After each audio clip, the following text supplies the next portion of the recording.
الله. انا عايز بس اوريكم شايفين يا جماعه ما شاء الله، يعني عايز اغرف لكم بس حته كده وماله وريهم اي واحده. شايفين بسم الله بسم الله ما شاء الله. ايوه الله اكبر ما شاء الله، بألف انا والشفا. شايفين ايه ده؟ اضرب يا معلم. يلا بينا بألف هنا والشفا. استنانا يا ديشا. ورحمة الله وبركاته. صلى على الحبيب قلبك يطيب. صباح الفل. احلى قناه منوعات مصطفى وامل، بنحب ننوع لكم في كل حاجه، ولسه اخر الفيديو فيه مفاجاه من اللي قلبك يحبها. مفاجاه من العيار التقيل يا ريس. احنا قلنا بس نطلع معاكم النهارده كده روتين على طول، نقدم لطيورنا الاكل الصحي قبل المغرب بساعه.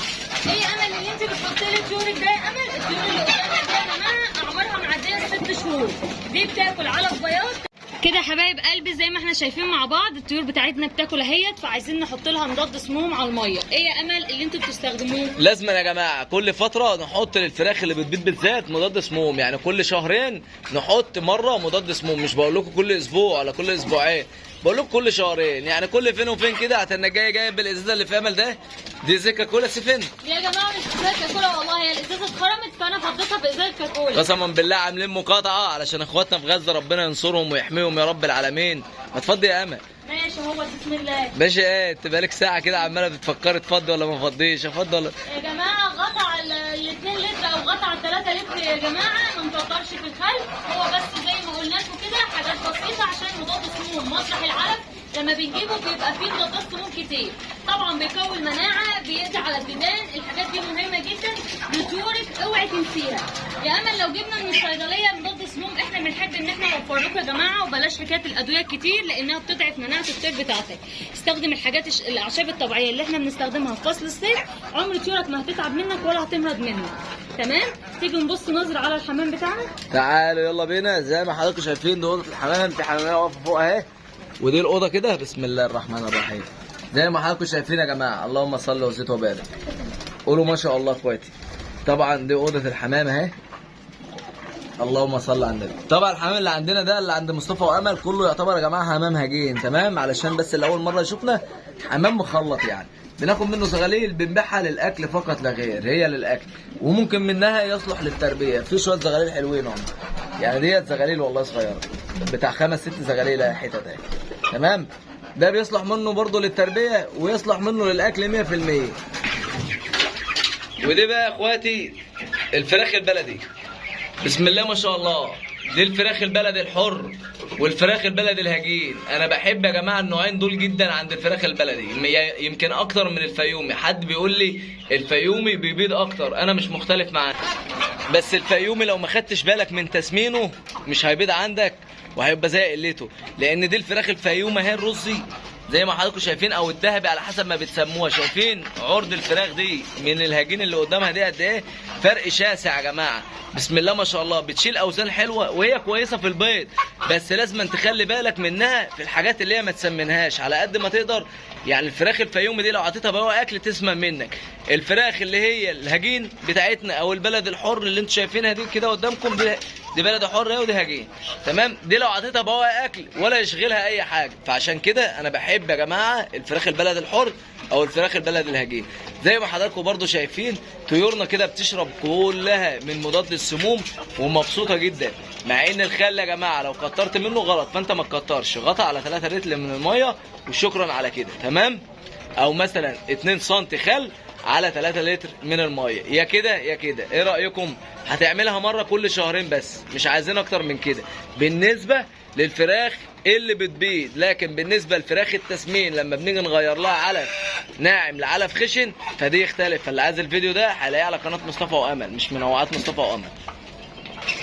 وده البط بسم الله ما شاء الله يا جماعه كده اهو، زي ما حضراتكم شايفين. البط ده فرنساوي بيور.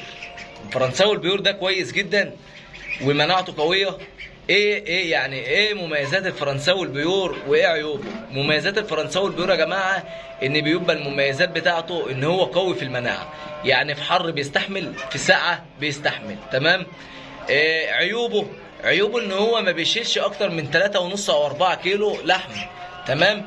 طيب من مميزاته ان هو بيوصل معاك في 3 كيلو ونص ولا 4 كيلو في خلال الشهرين، في خلال الشهرين فقط لا غير. ده بالنسبه للبيور اللي هو المستورد، تمام؟ طيب بالنسبه للمسكوفي، المسكوفي ده طبعا من مميزاته ان مفيش احسن ولا اطعم منه لحمه. بالنسبه للبط المسكوفي مفيش احسن ولا اطعم من لحمته يا جماعه. طيب عيوبه ايه؟ عيوبه ان هو بيبقى مناعته ضعيفه عن المولر او مثلا البغال او الفرنساوي، بيبقى مناعه المسكوفي ضعيفه عنهم. يعني يا حبايب قلبي البط المسكوفي ما تجيبهوش ولا في الصيف اللي درجه حراره عاليه ولا في الشتاء الرطوبه عاليه، اهم حاجه يكون الجو عندك يكون معتدل، تمام؟ لكن بالنسبه للفرنساوي هاتوا اذا كانت الرطوبه عاليه او الحر عالي مفيش اي مشكله، بيتحمل درجه الحراره. طبعا انا قعدت كده يا جماعه معلش عذرا عشان تعبت والله، تمام؟ تعبت والله، عملت الاكل وحضرت الميه يعني كتر الف خيرها بصراحه. طيب انا مش هنطول على حبايب قلبي، انا عايزه اقول لكم الحاجه المحبوسه ديت يا جماعه في العشه دي حاجات طالعه عندنا ما شاء الله رائد. تعالوا بقى ننزل على السطح، ننزل من على السطح عشان نتغدى مع بعض ونشوف المفاجاه ايه. عامل لك اكله جامده. يلا بينا قويني بقى. يلا بينا. هاتي ايدك اهي. عامل لك اكله ايه؟ عامل لكم اكله جامده يا جماعه النهارده صارف ومكلف. يلا بينا حبايبنا بقى بعد ما نزلنا من على السطح تعبانين وشقيانين وتعبانين. ايوه بقى يا باشا. هناكل ايه؟ ما شاء الله اللهم صل على النبي. هناكل ايه؟ هو ده الفسيخ. الله اكبر. اللهم صل على ما شاء الله. كذاب. اللهم صل على النبي يا ريس. هو ده ما شاء الله ما شاء الله. الفسيخ قد ايه؟ اللهم صل على النبي. قد دراعي اهو. الله اكبر ما شاء الله. اهو قد دراعي. عذرا يا جماعه. قد دراعي اهي. ما شاء الله ما شاء الله. لا لا لا لا لا لا ولا دي يا مصطفى ما شاء الله. اللهم صل على النبي. بص بقى انت تفتح وتوري حبايبنا مع طبق الطماطم اللذيذ وطبعا البصل والليمون. طب بص بقى عبال ما اسخن لهم العيش انا لسه ما سخنتش العيش. بص بقى عشان ما اطولش وانا نفسي اكل ونفسي ادب مره واحده. انا مش هطول عليكم اكتر من كده. صباحكم العسل صباح الجمال على كل اخواتنا وحبايبنا، وانتظرونا ان شاء الله في اللي جاي عشان عايز اكل. يلا طب فتح يلا ما شاء الله. يلا فتحنا الفسيخ. ايوه بقى يا عم.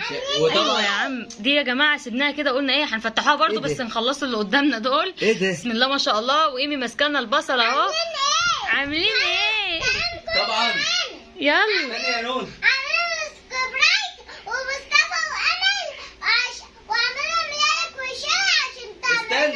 والنبي انت عسل وسكر ما شاء الله عليكي. طبعا يا جماعه الفسيخ زي ما انتم شايفين بسم الله ما شاء الله الفسيخ قد ايه ما شاء الله ما شاء الله. انا عايز بس اوريكم ايه شايفين يا جماعه ما شاء الله. يعني عايز اغرف لكم بس حته كده وماله وريهم اي واحده. شايفين اللحم؟ بسم الله بسم الله ما شاء الله. ايوه الله اكبر ما شاء الله. بألف انا والشفا. شايفين ايه ده؟ اضرب يا معلم. يلا بينا بألف انا والشفا. استنانا يا ديشا. ايه عايز ليمون. ايوه بقى ادي ليمون يا معلم. عندكم الليمون اهو. بس احنا يا جماعه بنحب الفسيخ العادي. ايوه حلاوته. بنجيب الفسيخ عادي خالص على قد ما نقدر نجيبه عادي بنجيبه. تمام. تاني حاجه بقى دي اللهم صل على النبي احنا مش هنقدر نكمل.